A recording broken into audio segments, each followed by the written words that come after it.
Thank you. So, normally the after-dinner speaker has some sort of a talent to sing or dance or tell jokes. Unfortunately, I don't know any of that. So, so it was really nice to be able to be the default after-dinner speaker after we ran out of time before the start of dinner. So, I'm here to talk a little bit about something very passionate to me. Is the company that I work for, which is Wood Australia, part of a global company, and their reconciliation journey over the last 5 years or so. But just before I do that, I want to recognise a couple of people in the room, because we've just recently had our AGM and we have a new executive. So I want to recognise Auntie Heather, who's left to go do something, for the many years that she's been Aboriginal co-chair. Of course, Peter Jackson, who again has been elected as the non-Aboriginal co-chair again for this year. Thank you. For Auntie Vicky Butler, who's taking on the role of secretary, and I'm, for my sins, of taking on the role as treasurer of RQI. So two people I also want to thank is the outgoing secretary and treasurer. So Linda Harnett, as the outgoing secretary, thank you very much. All her great work that she's done, big shoes to fill. And to Simon, who's our outgoing treasurer for all the years that he's put in.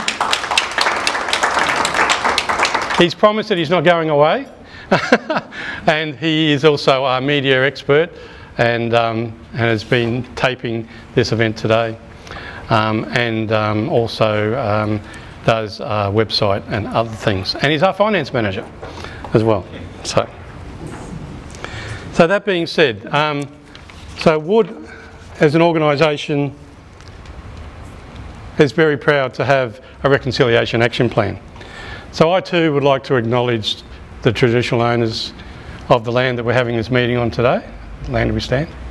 So Turrbal and Jagera people.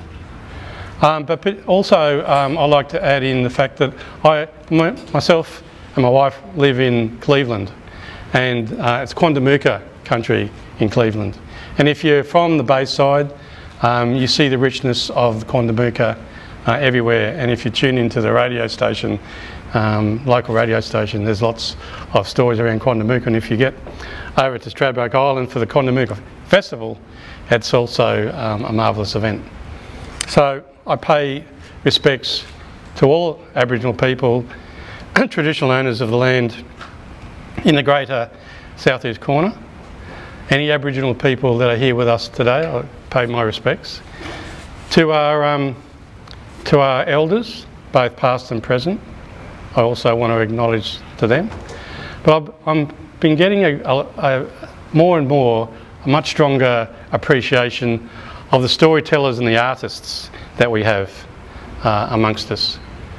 So Auntie Denise was here. Oh, there she is, Auntie Denise, who is a very good friend and a committee member of RQI.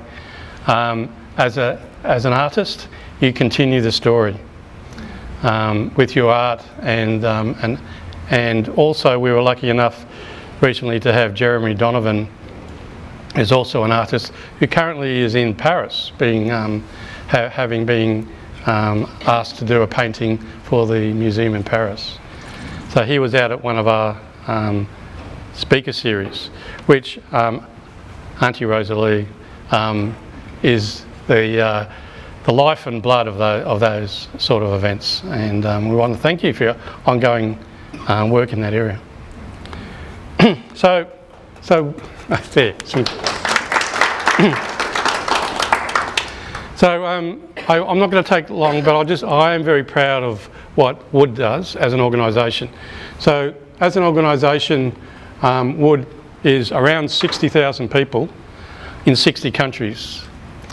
And you know, while I'm part of the Reconciliation Action Plan Committee for the East Coast, I also connect to diversity and inclusion groups globally. And we have a lot to share with our friends in Canada who have the same sort of a reconciliation movement for the First Peoples in Canada. So for an organisation which is global around the world, we are able to focus in very, very carefully and focus on what we do here in Australia. And we have around 2,000 staff here in Australia, working in oil and gas, mining, water and power, and the water industry, particularly is the industry that I'm in. I'm very proud of the our link to the land, and very much that we take the view that we are custodians of the water to supply South East Queensland. We don't own the water. The state government doesn't own the water. The water has traditional ownership. So while we're on this planet and while we're in this configuration as a society, we're the custodians of that water on behalf of the traditional owners. Who knows what the world will look like in 1,000 years, whether we'll be here or on some other planet.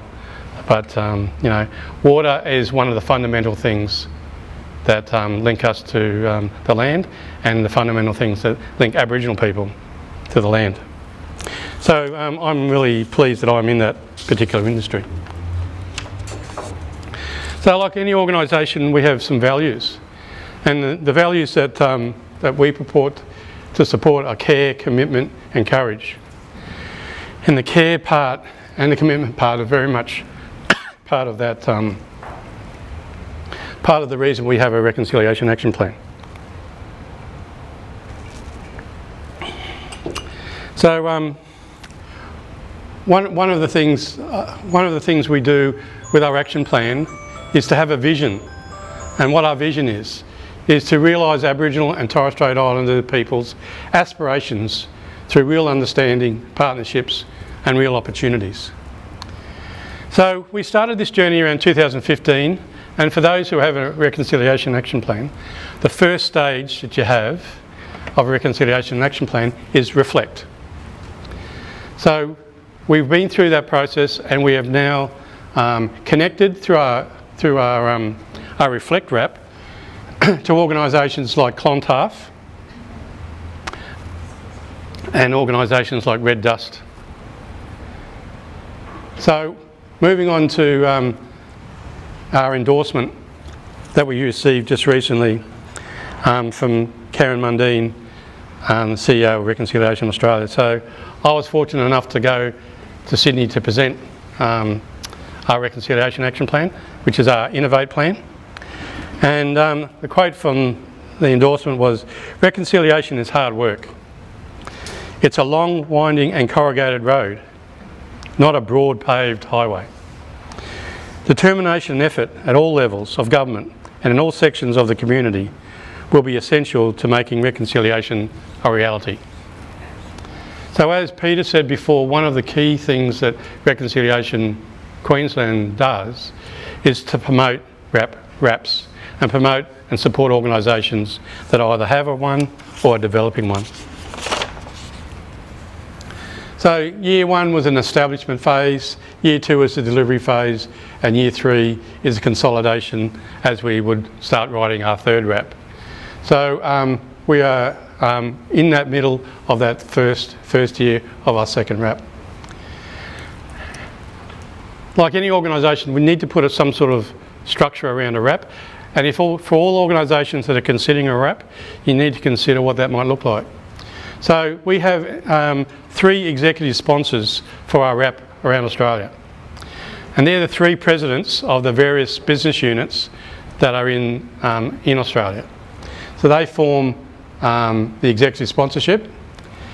Then we have a West Australian mining group, we have an Eastern Australian group, and we have an external Indigenous advisor that advises Wood and keeps us to account on achieving our RAP plans. And then we have regional committees, and I'm on the Eastern group and also the regional committee for Queensland. So here are the things that we're looking for. And for those who have a RAP, the three areas of relationship, respect and opportunities are really important. So some of the things we've done around relationships is connect with Clontarf. We also have a board member, that's me, on RQI. We're attending the government's launch on Tracks to Treaty, and we've also in Victoria had some support of the Red Dust group. Under Respect, National Reconciliation Week events held right across Australia. Every contract, every office in Wood around Australia has had those both NRW events. We have people who have also attended from Wood the RQI events and supported Deanna David for New South Wales and current CEO of Reconciliation Victoria. Opportunities on the East Coast. We have a young Aboriginal man who's just joined us as a soil sampler, a soil scientist. Raymond Harris has now joined our organisation in Brisbane, and we're looking for a designer as well. So we put our feelers out to Clontarf and others because we want an electrical design engineer or someone we can actually from grade 12 train up as a designer. Here's some of the events. So Auntie Heather at one of the NAIDOC events. She joined us there. We visited Toowoomba Clontarf Academy. For those who don't know, Clontarf work in high schools with Aboriginal boys to encourage them to go through grade 10, 11 and 12. They use sport as an encouragement, but they also provide a lot of mentoring and support and peer groups. So what happens is they have an annex attached to a high school, and I think there's over 200 of those around Australia. And then Red Dust, which is another organisation we sponsor. And here's some of the events. So you'll see the piece of artwork that's there. That was commissioned by Wood, and I wear it on Beverly Egan. So on the side of my shirt is a piece of artwork which we used to launch the Innovate Wrap. So there's one way we provide an opportunity by commissioning a local artist to actually do a piece of work and get paid for that. You'll also see our leaders doing what is their version of an emu dance. So you imagine a whole bunch of guys in suits and shirts walking around an area not like this doing the emu dance. It looks really funny. And we took a photo. They probably didn't know the photo was being taken at the time. And then that picture there is the presidents of various presidents of the business units at the launch of that piece of artwork. So what I do in conclusion is actually encourage any organisation, and I know your town has got a wrap, and I'm going to take that away and have a look at it as well. So you're in an Innovate Wrap as well, so that's your second stage. So that's great. And for organisations like ours, you know, we need to work together and help each other out as far as our Reconciliation Action Plan. We want to get corporate Australia behind this. We want them to be able to demonstrate their commitment to Aboriginal reconciliation by having a plan, right? Because if you don't have a plan, then it's unlikely you're going to achieve much. So I applaud all the organisations that have got a Reconciliation Action Plan, and implore, is that a word? All organisations, if you haven't, consider having one, and call us at Reconciliation Queensland if you want someone to come and talk to your management team or whatever in support of you forming a wrap. Thank you very much.